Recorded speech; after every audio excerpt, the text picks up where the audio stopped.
Oh, I know. I'm going to take this up with a piece of tape. So if we want to.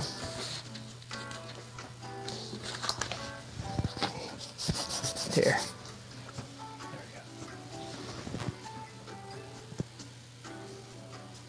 Go, go, go.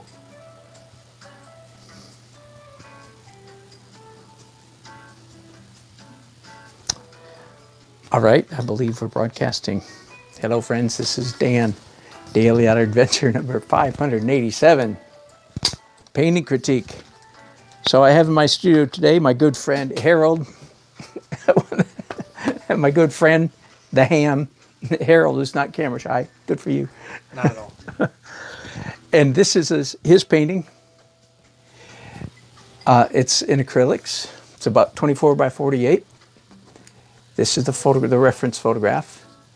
And it's a photograph of downtown, the skyline of Greensboro, North Carolina. All right, so here's where I'm going to start, Harold. I'm going to say, what were you thinking? No, so what drew you to this scene? And you didn't take the picture, but a friend of yours took it. Yes. You think? Okay. So yeah, tell us what. Primarily, what I enjoyed about it was the layout of it. Obviously, I kind of squished it together a little bit, but also sort of the color and perspective in it.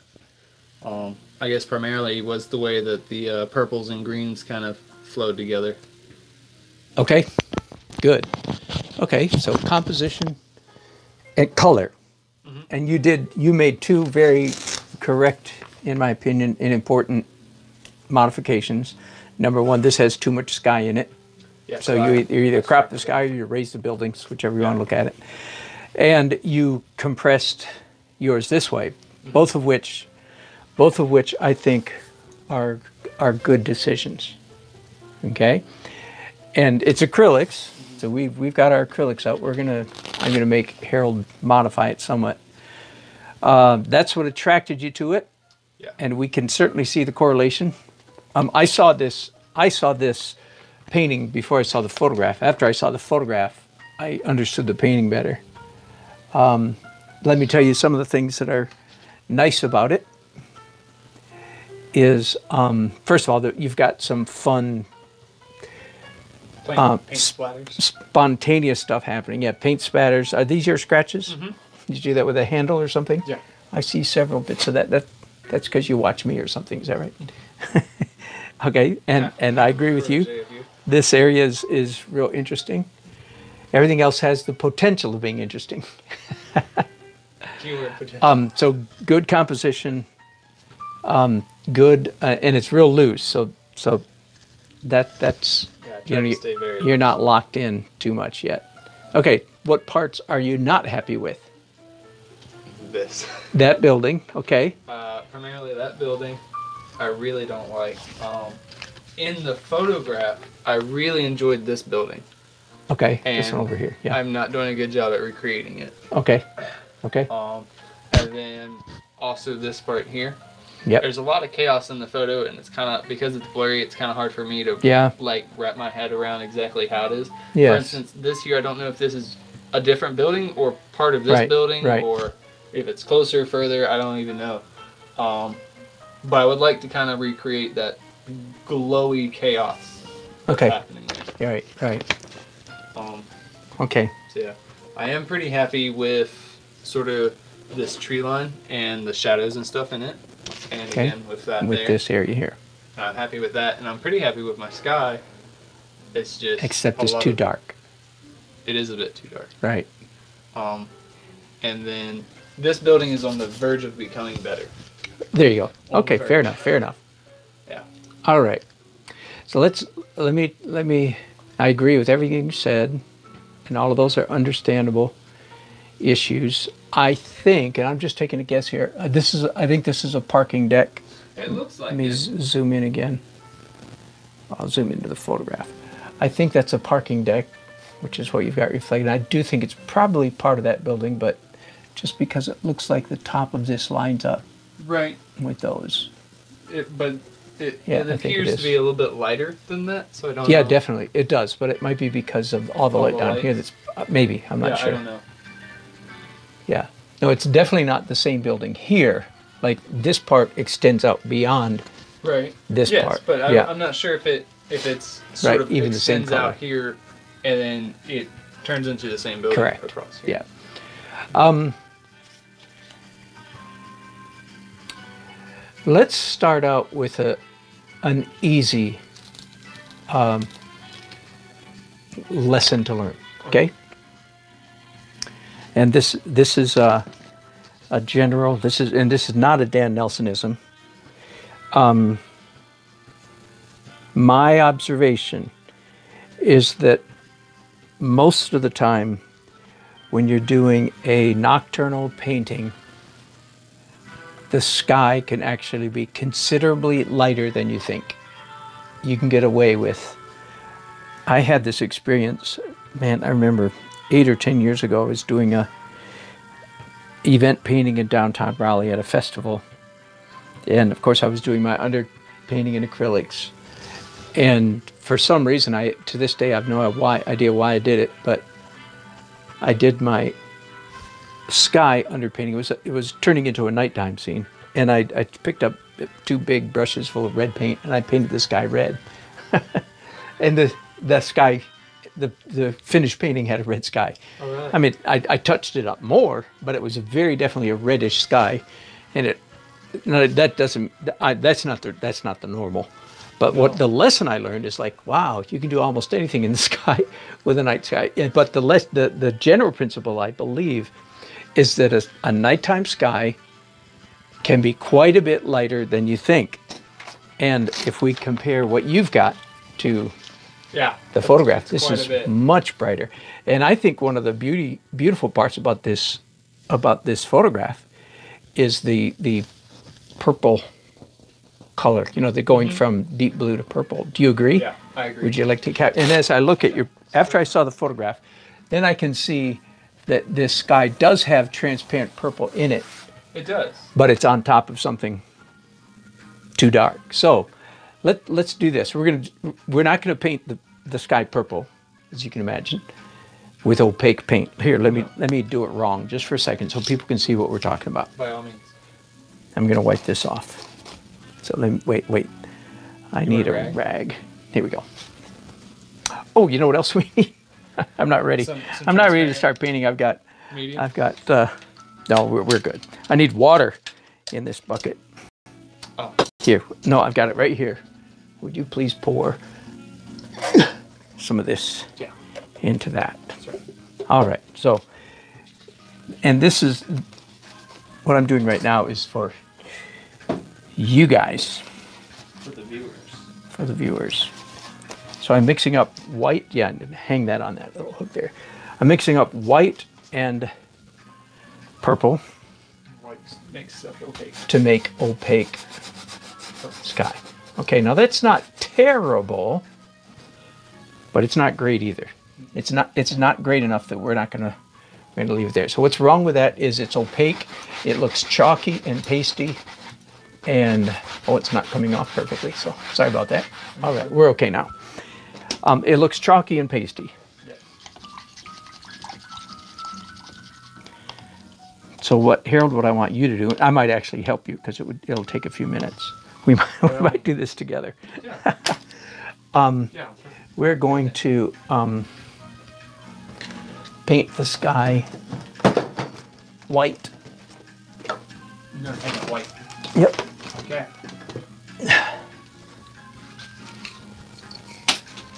I'll give you the smaller brush. All right. Let's go now, it doesn't, of course, the essence of doing a good painting is making interesting marks. So even at this point, we are not going to, I'm going to trade places with you again. We're not going to turn off our brains and just say, okay, I'm going to paint the sky white. You know, that's my stupid voice. Mm-hmm. We're not going to do that. It's okay if we leave brush strokes. I don't want to violate the outline of your building so much that we That you have to redraw everything. Yeah, that we lose them. And probably we can vignette a little bit. We don't have to carry the white all the way to the edges. Okay. Does that make sense? Yes. But yeah, so I'm thinking pretty plastered on. But it doesn't have to be like you're painting a house. That's a good way to put it. Does that make sense? Right. It doesn't have to be like house painting good. Just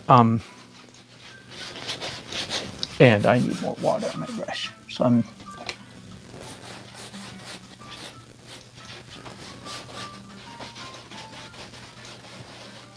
okay, so the question is, if we want this sky purple, why are we painting it white first? Harold, do you know the answer to that question? Because we're going to be painting transparency over top of it. That's right. So we need something to let that stand out. Exactly. Okay. Exactly. So we're going to do transparent on top of it. Why are we doing transparent instead of opaque? Because transparent is more interesting for the eye. Exactly. Thank you. He read that right off the script, didn't he? You've heard that before somewhere, right? Once or twice. Yeah. Harold follows my my YouTube videos. You don't have to follow them religiously, I promise. But okay, now let's, if I may. Yeah, absolutely. Teach me. Don't echo the shape. Don't. And some runs are okay. I'll let you decide whether you like those or not. But we don't want this kind of line because it echoes the shape of the building. Yep, exactly. I got you. So carry those lines out beyond the building. Yep. Echo, I think I've heard those called. Because then it seems like we paint it around the building. That's right, exactly. It looks like you painted around the building. And it kind of brings the sky a little bit forward. Yep, exactly. Now I'm painting a tiny bit in front of your building. That's fine. Just to soften some of those edges. We can always touch on it, right? Yep. All right. You can rinse out those two brushes. I've got water over here. You can use that water over there.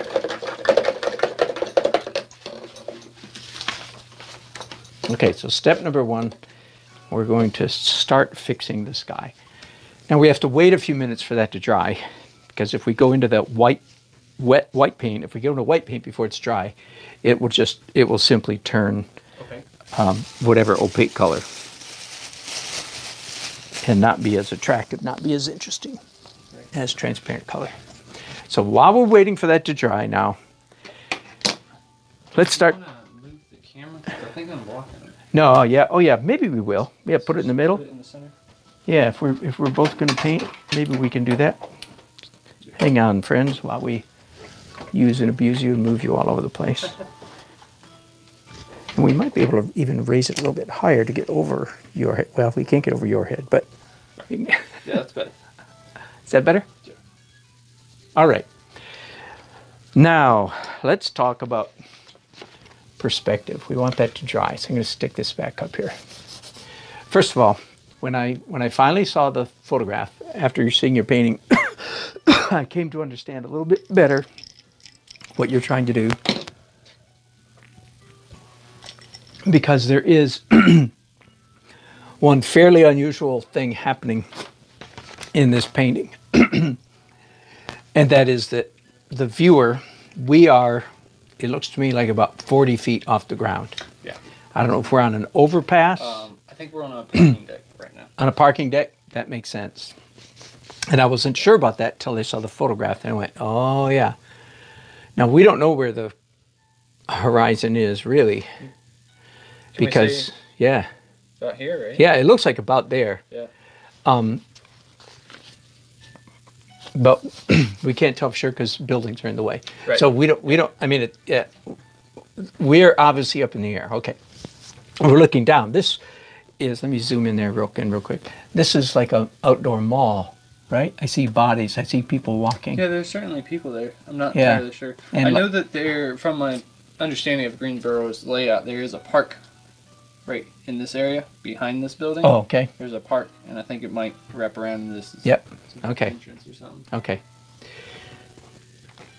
And one of the other funny parts about this scene is this building and maybe this one, they are not set square it doesn't look to me like it's like all of this building right here, this, and I think all of these,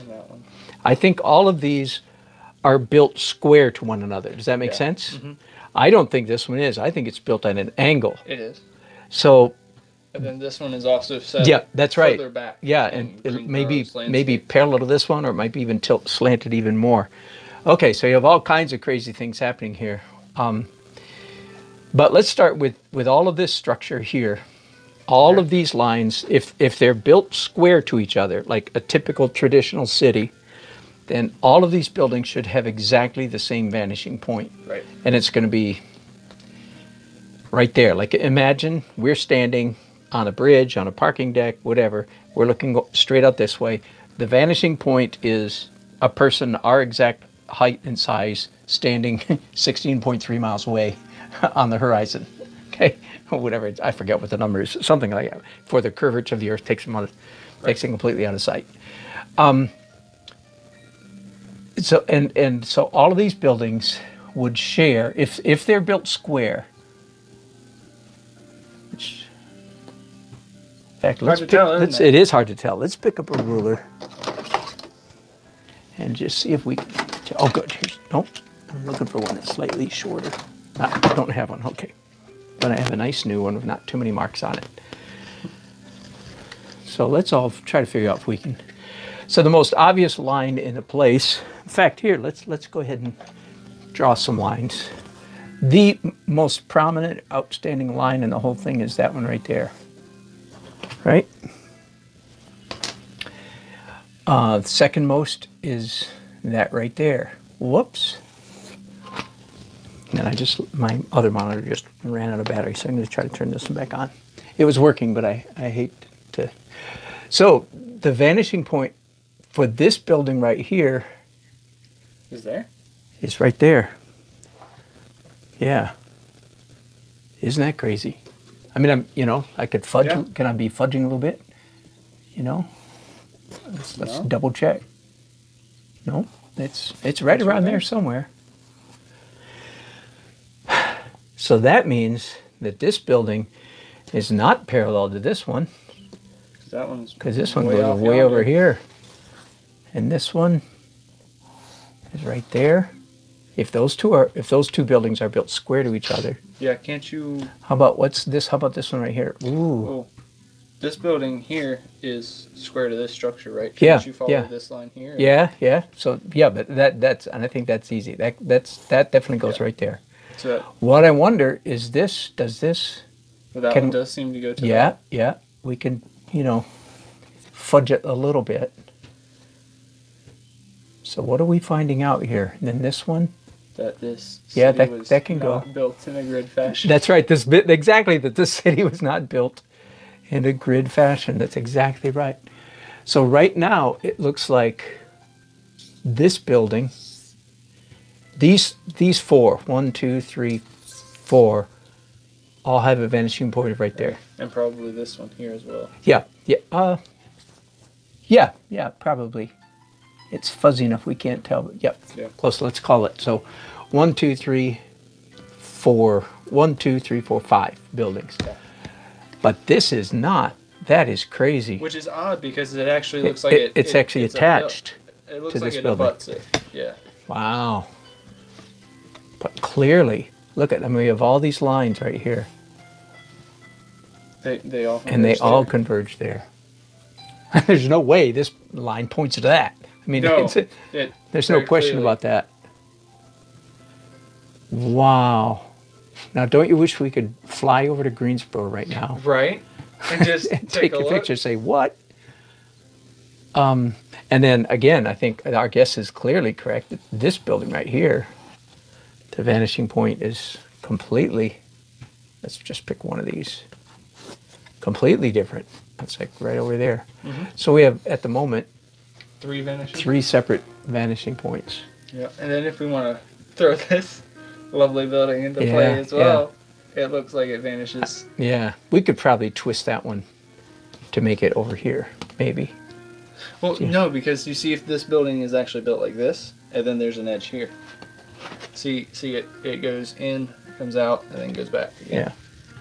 So you would be following like this line here. Not this? Mm-mm. Because this is built like there. There's a corner, and then it goes back out. Okay. How about this down here? Boy, I can't tell. Okay. Yeah. Okay. So here's and I'm hoping we can erase all those lines.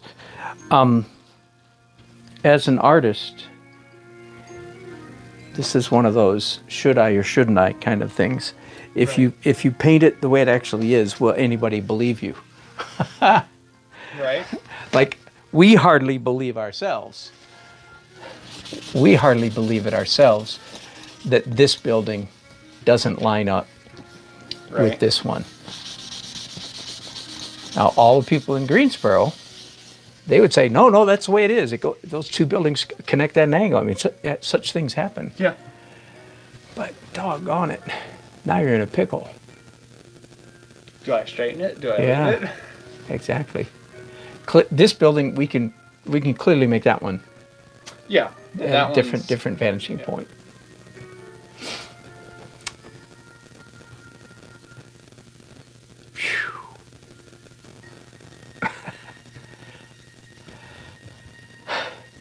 Let me reiterate. So most of these buildings, these 1, 2, 3, 4, 5 buildings, I'll put a square around it now. That's a vanishing point. So that means the person taking this picture in relationship to these square buildings was standing straight this way, like right here. Mm-hmm. And his head was at that level. Looking at that point. Yep.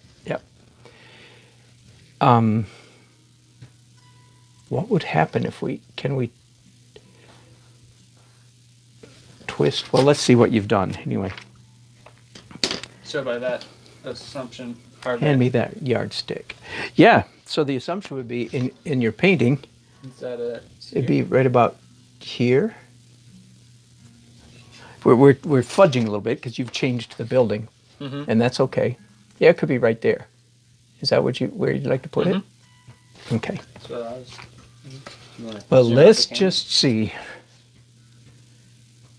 what will happen. So I'm writing with chalk, okay? So we can erase this if we want to. Yeah. Here, put your finger right there so I can just swivel this.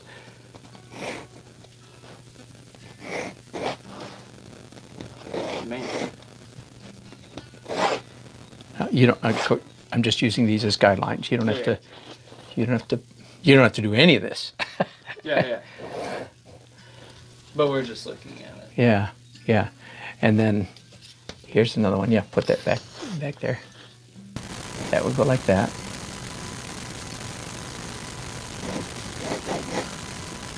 Catch the other side. We are not. This right here. Yeah.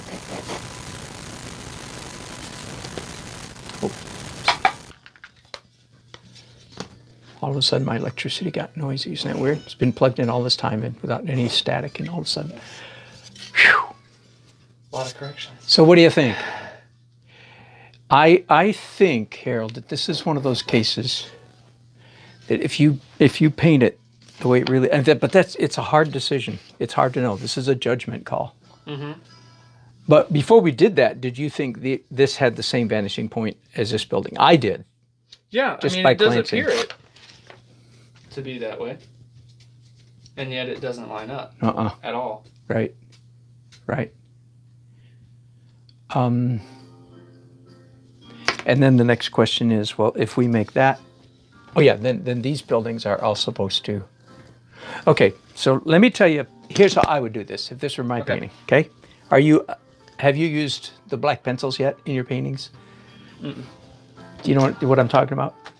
No, I use all the time. Okay, just because you haven't gotten around to getting them. Yeah. Well, here, I give you a pencil. Da, da, da, da, da.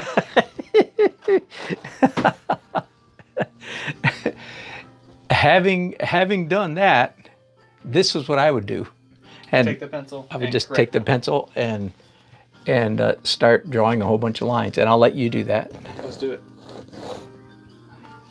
Here, I'll hold this. Okay.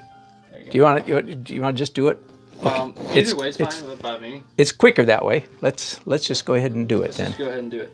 Because I agree.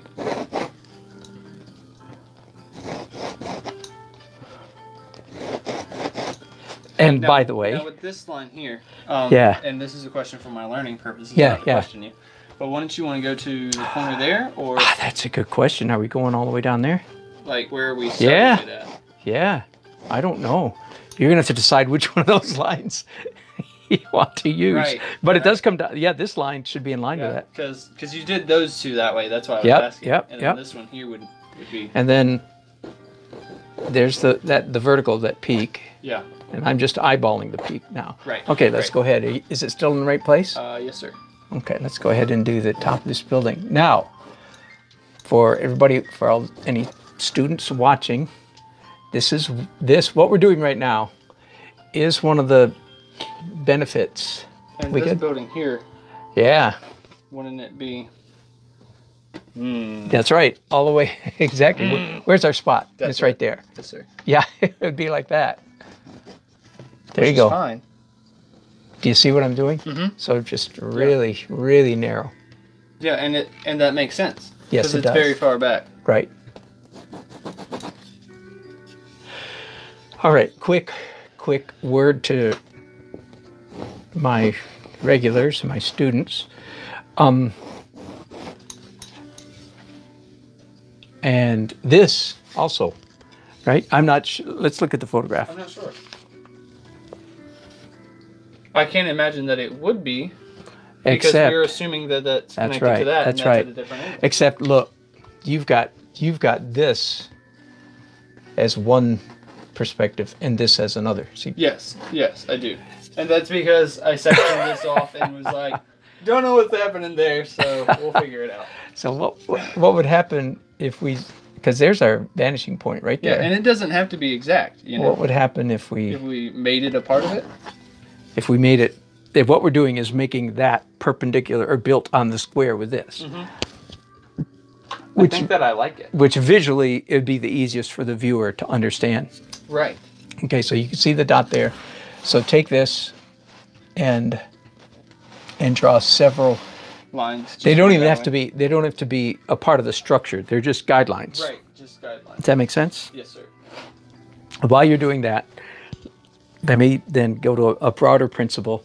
This is a good example of why I advocate, and you haven't done it wrong. This is why I advocate blobbing in a painting instead of blocking in a painting.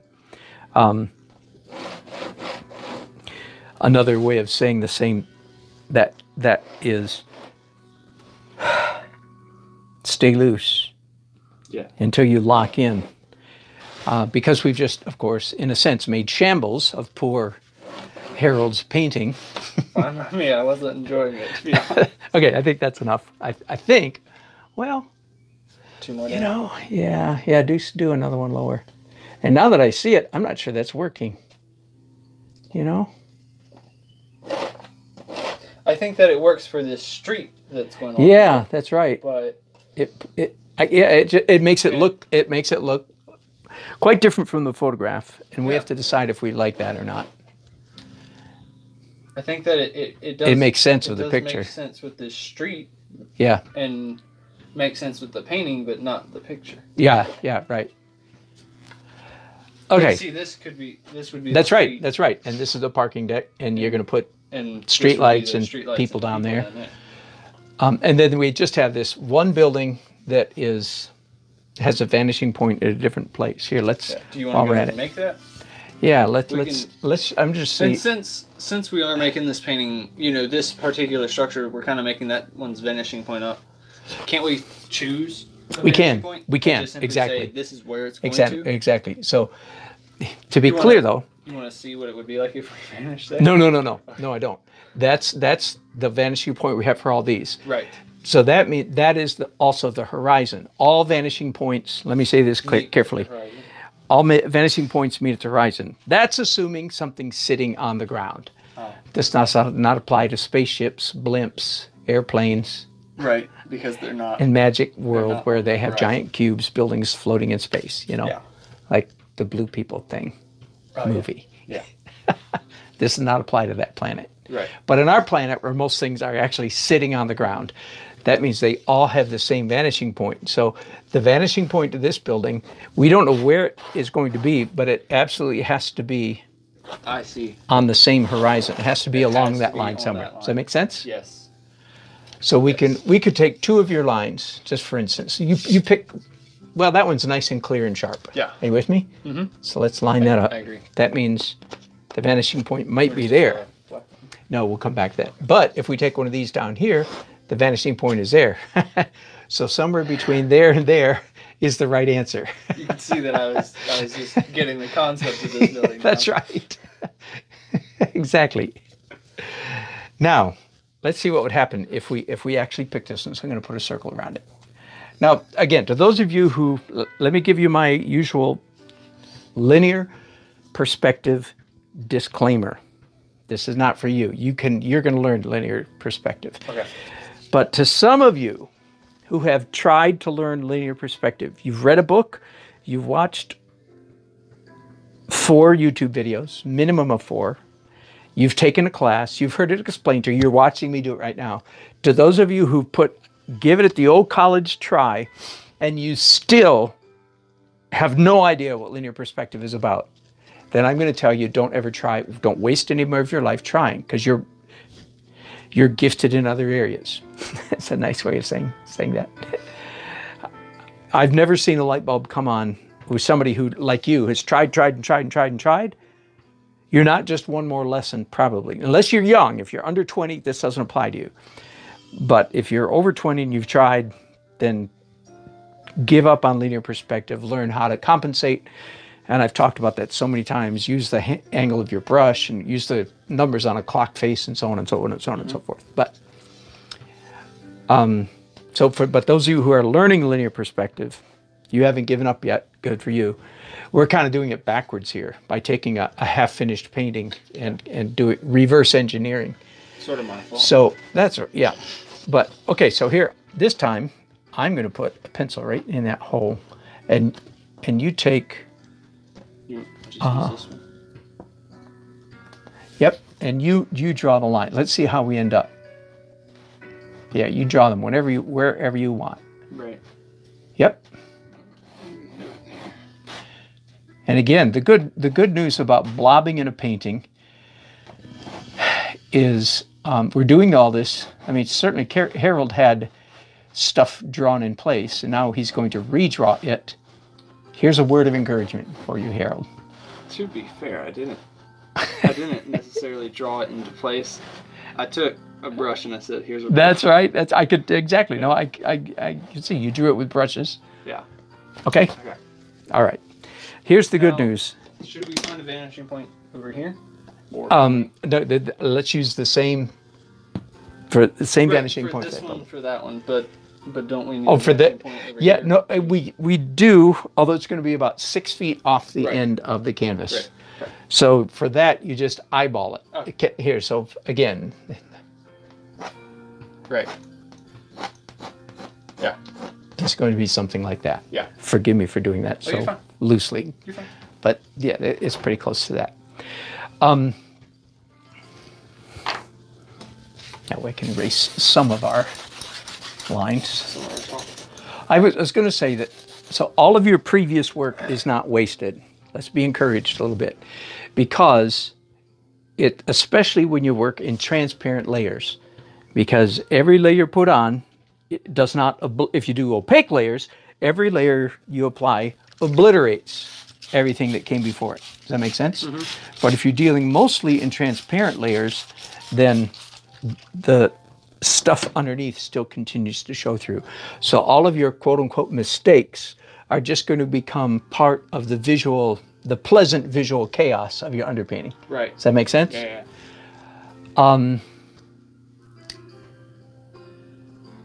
Let's go ahead now and do color For the sky. in the sky. Here, I'll trade you this time. You take the big brush, I'll take the small one. And let's look at the colors. And I think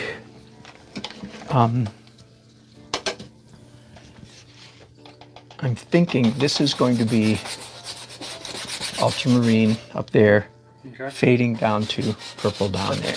Right. Oh, and you can see here now, because it's transparent, I'm a lot sloppier. I was a little bit neat with the white, but now. Right. And plus, since in essence we've started over. That's correct. This is now an underpainting. That is correct. And so we can cover it up. Exactly. So you don't want to be neat, so to speak. Right. Right.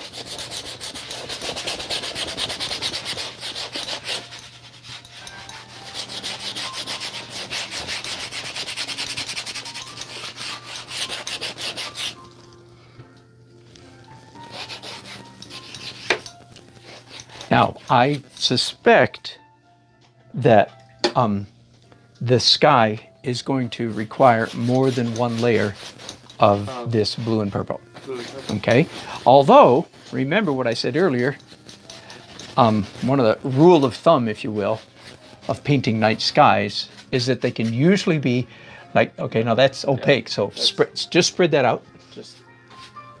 Yep.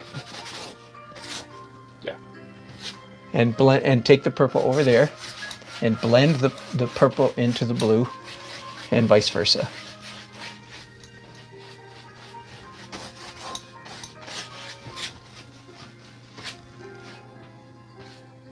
Okay, so rinse out those brushes. There, it's looking better already. Yeah.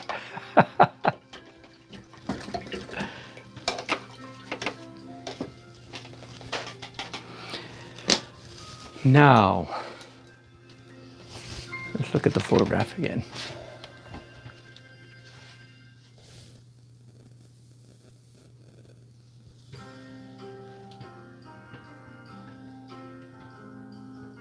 What I'm meditating on, what I'm trying to figure out, Harold, is would it be better to, I think we should draw now with brushes. But I'm actually wondering if instead of drawing with dark paint, we draw with light. And it may be some of each. But see, if you come in here with a dark, it's going to be almost invisible, almost impossible to see. Not over here, or here you could do dark and it would be okay because it's kind of a light area. Up here, you could probably see that. This would get mostly lost. Okay, let me think out loud for a minute. Say, what would I do if this were my painting? All right? I know what I'd do. I'd break one of the rules. We would, I think if it were my painting, this is what we're gonna do. We're gonna use light instead of dark.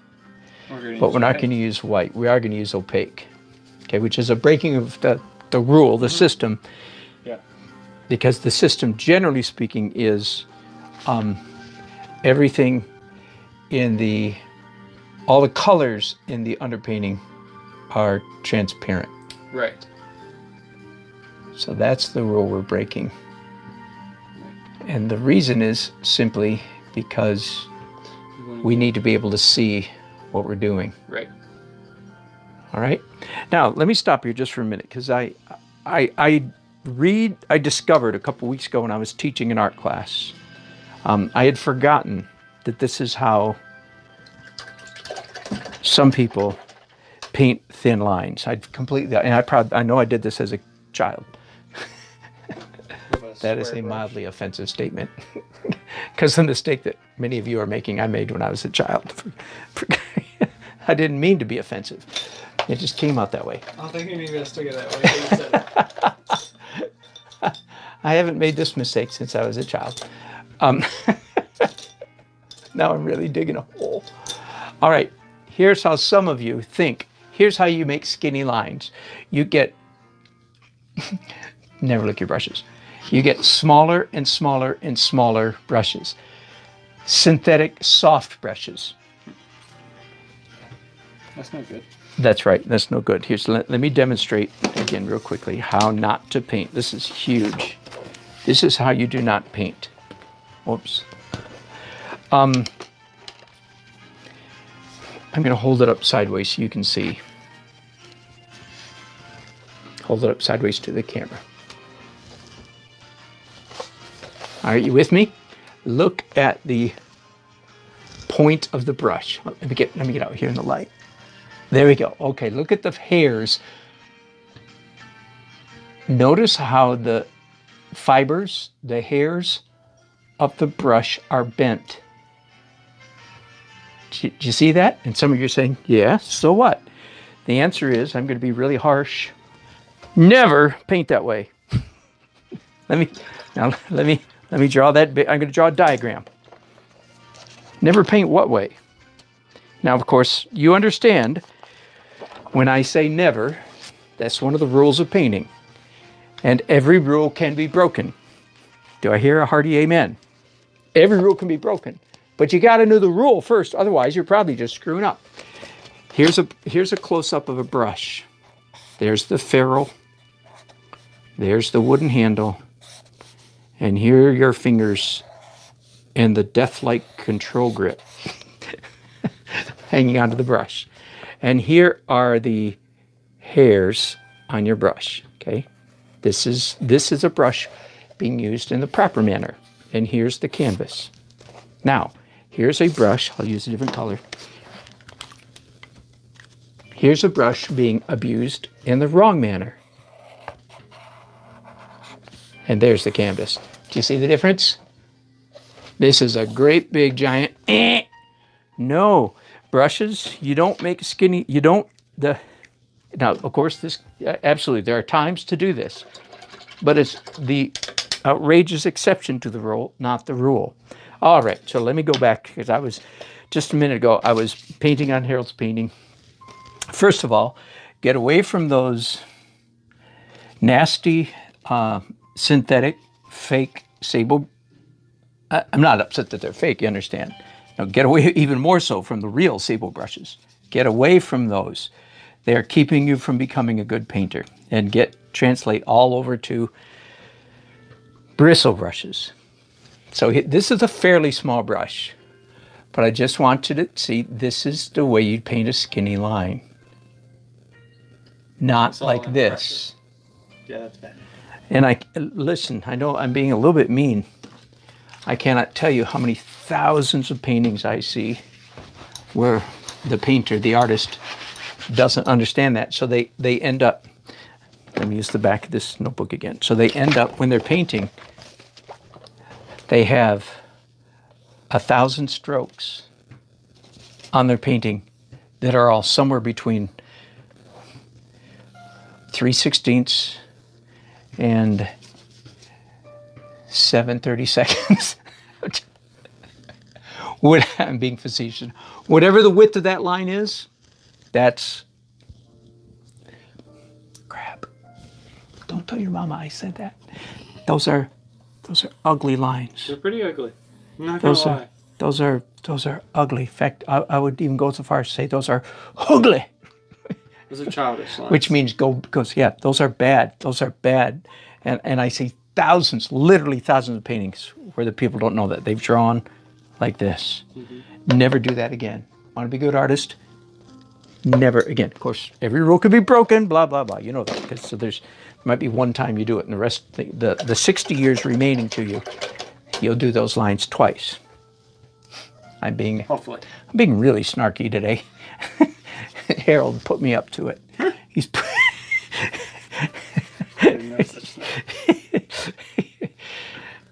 all right.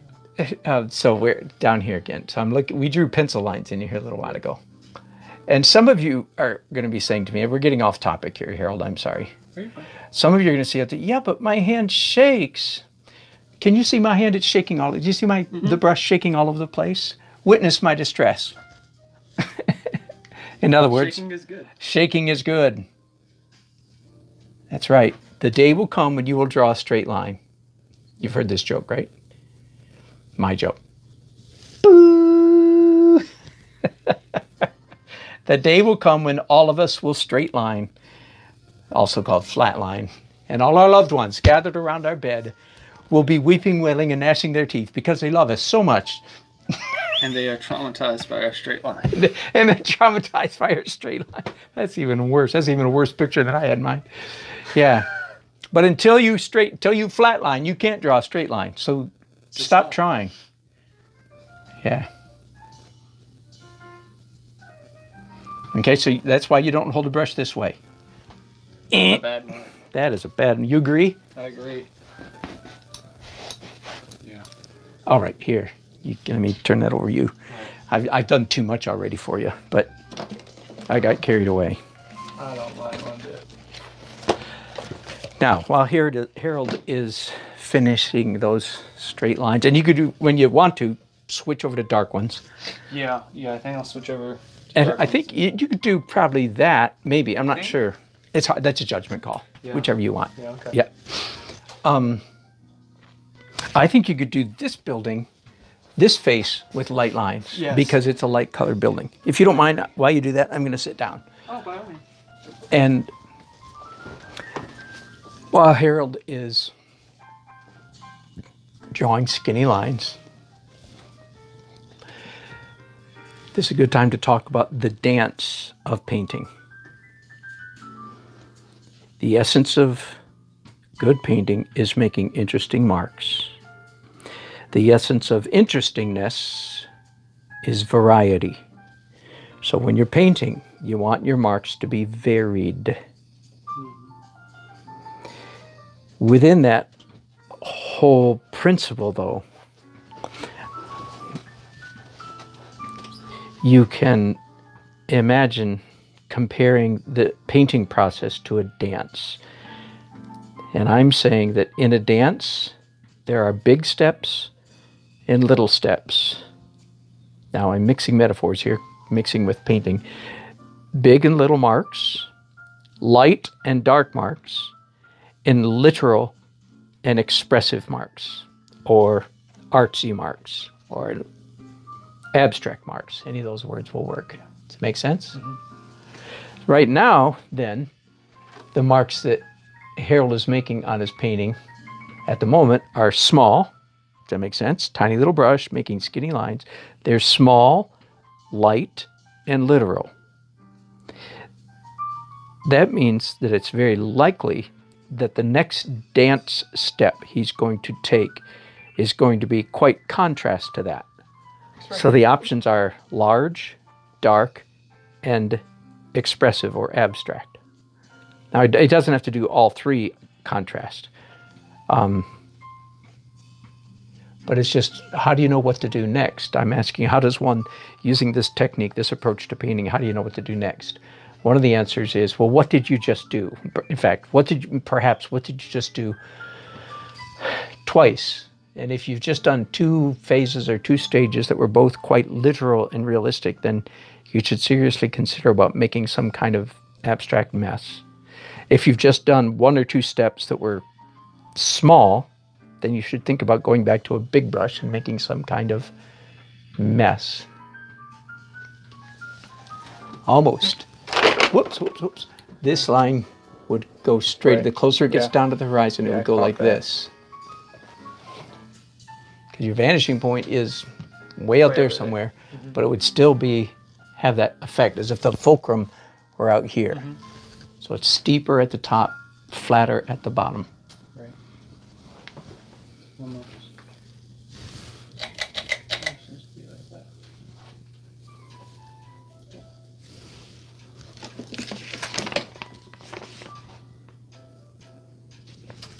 Now I think I want this line to be light.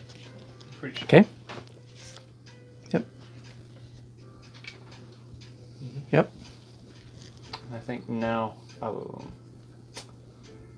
get nice for this line. And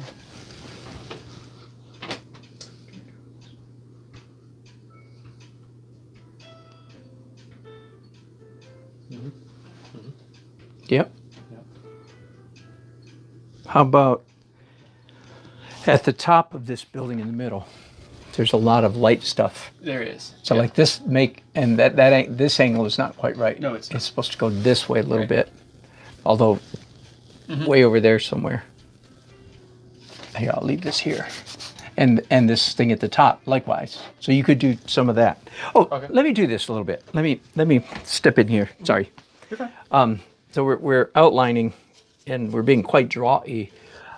especially at a time when you're not exactly sure exactly what angle it ought to go. Yeah. Okay, so just use that little spasm to. Yeah, let it be a little bit messy, and we're going to clean it up later. Mm-hmm. Does that make sense? Yeah. But the mess will still peek through and look good. Have a good feel about it. Yeah, indeed. Same thing. So again, you've seen me do this kind of stuff.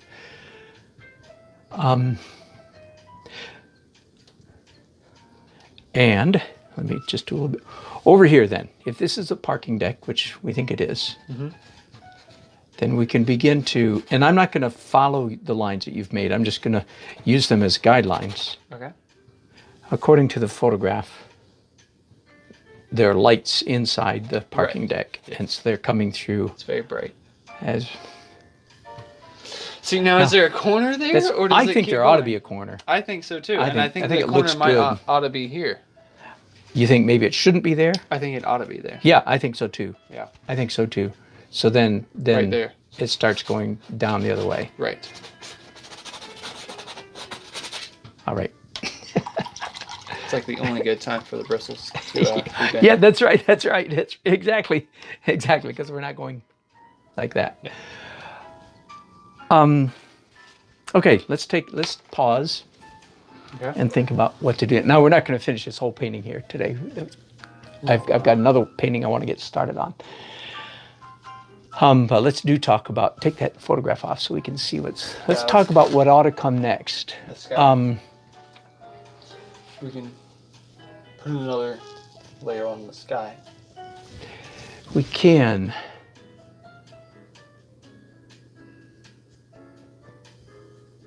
I'm thinking really hard.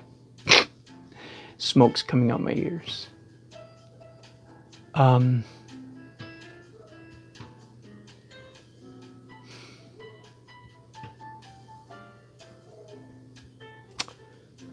Okay, I know what I would do, but it's it's a little bit unusual. I don't want to throw you with a great curve. Throw a curveball at you. Mm-hmm.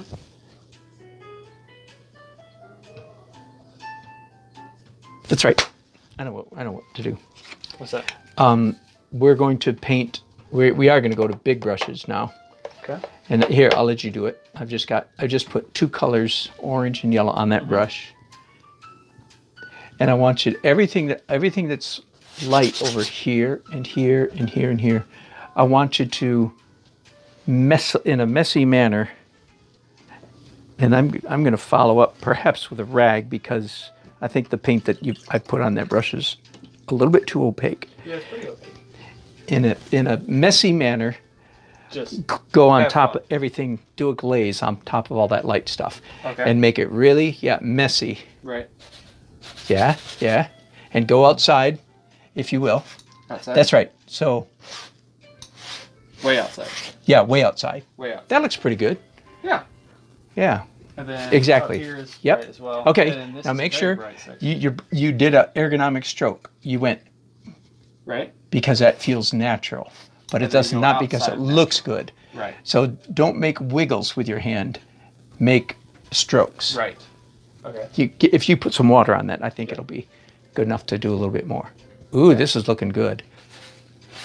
There you go. There you go. And then it's bright over here. Yep. Well. Yep. Yep. Yeah. And all of this down here. This as well? Yep. Okay. Yeah, get some more orange. A little bit of yellow even. Yep. There you go. There you go. Those strokes are much better. Turn your brush over. There's more paint on the other side now. All right. Yeah. Yeah, and even like here that. and here. Yeah. Yeah, more of the same. More paint on it, I think. Yeah. See, this is my favorite part of the painting, is you just get to have fun with it. That's right. You just mess it up. Mm-hmm.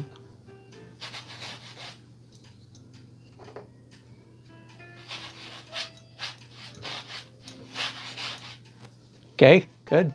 Even more there, and Everything that's light hit it with some of that yellow orange. Mm-hmm.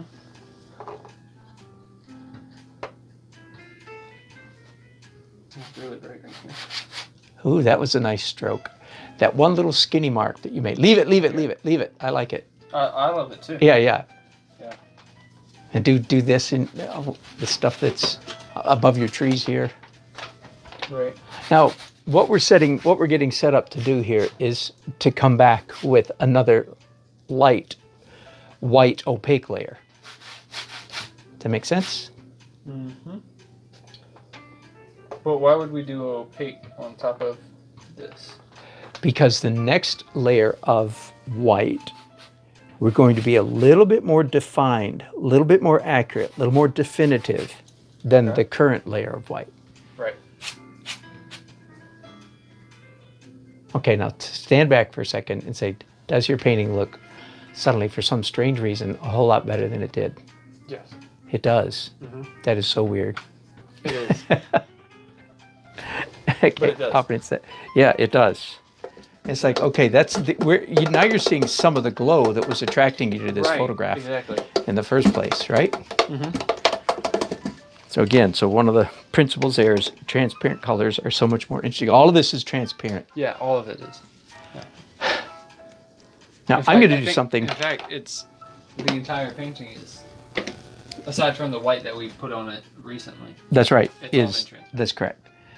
I'm going to do something weird. This is what I would do if it were my painting. Okay. I'm mixing up some opaque, pinkish stuff. Okay. So the fact that it's color, talking to you guys, the fact that it's color and opaque is a violation of my system. Right? Because the quote unquote, the system is all colors are transparent, only the white is opaque. That's the theory. Right. But this does add variety to it. There. And plus, of course, now hang on just a second. I called it's opaque paint because it's got white in it, but I'm applying it so thin. There's no way this is opaque. It's translucent. Right. Okay? And I'm just doing it because as I look at the painting and look at the photograph, and what draws I'm going, oh, you know what? Because it does need that bright pink reddish stuff. Purple. Now, we could have done that in 2 steps. We could have done another layer of white and then transparent red on top of it. And it might have been slightly more punchy, zingy. Yeah. But, it's like, this is close enough. And it's a lot faster. Yeah. But it is a violation of the system, if you will. The system is all the colors are. And notice, too, how in each of these areas, I'm going way over into the buildings. Right? I'm not, this is not at all tongue painting. I'm letting, and that's of course very, very intentional. Now, since while we're doing pink stuff, I'm just going to add a little bit of variety to the red that you just did. Oh yeah. So there's, in fact, that could be some of that opaque stuff. Yeah. Again, opaque paint applied very thinly is translucent. Again, I hear people all the time confusing their terms, getting confused between the 3 words, or 2 words. They're getting confused between. No, all right. You added the red there. Because I looked. Do you see the kind of pinkish tone? Okay. Yeah. That's what caught my eye. Yeah. Okay. But yes, I did. It is mostly fabricated. It's not an attempt at trying to be extremely realistic.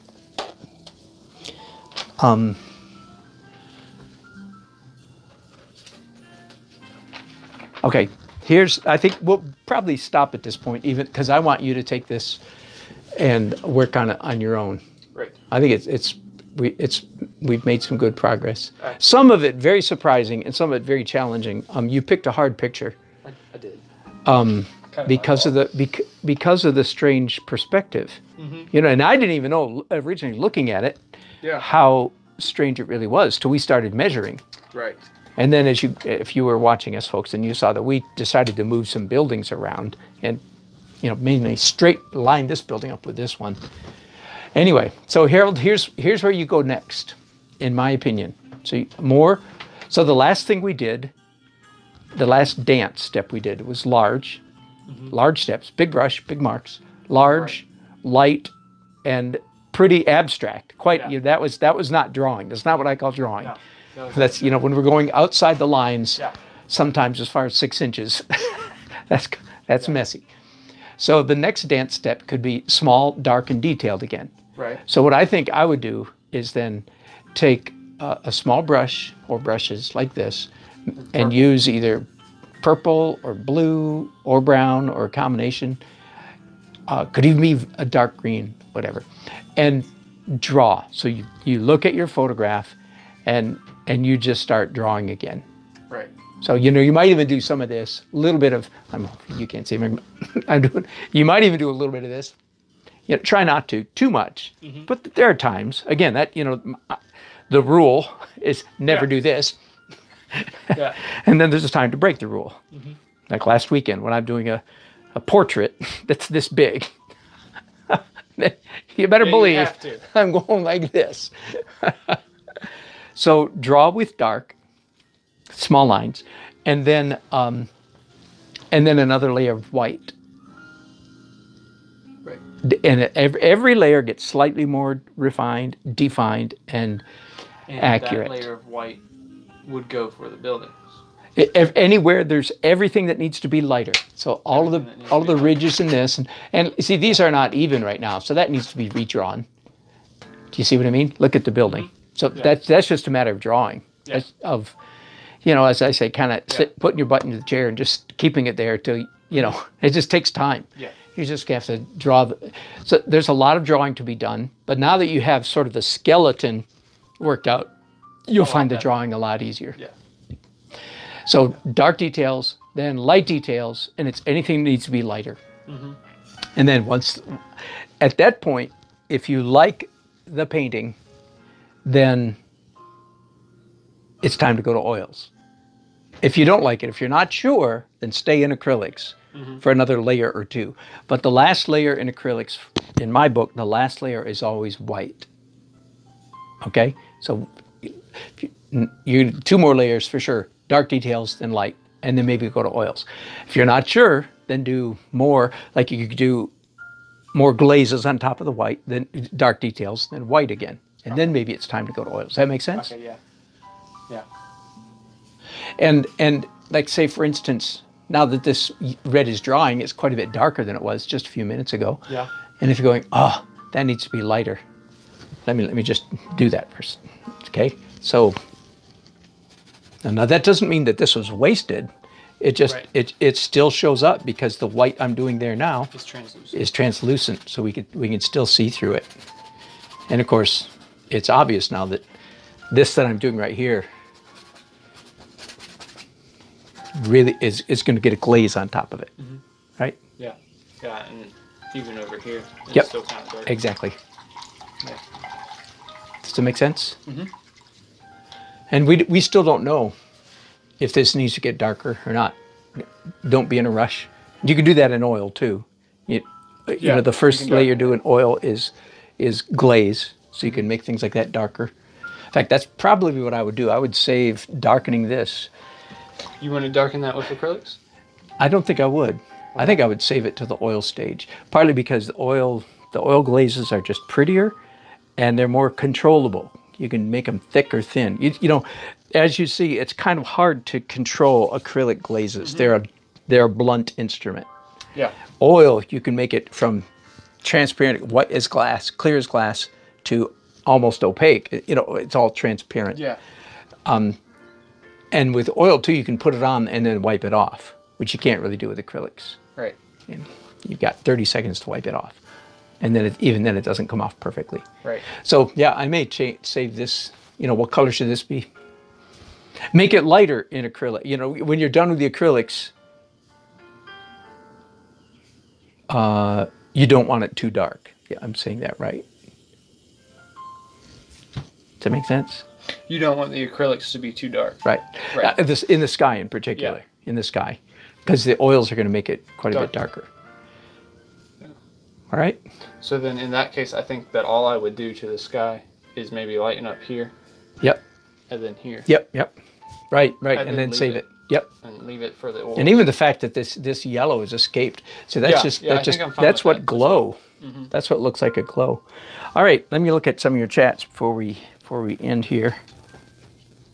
Thanks, guys, for your company. Thanks, Harold, for letting me use and abuse you. Always. And Femox says to you, interesting painting.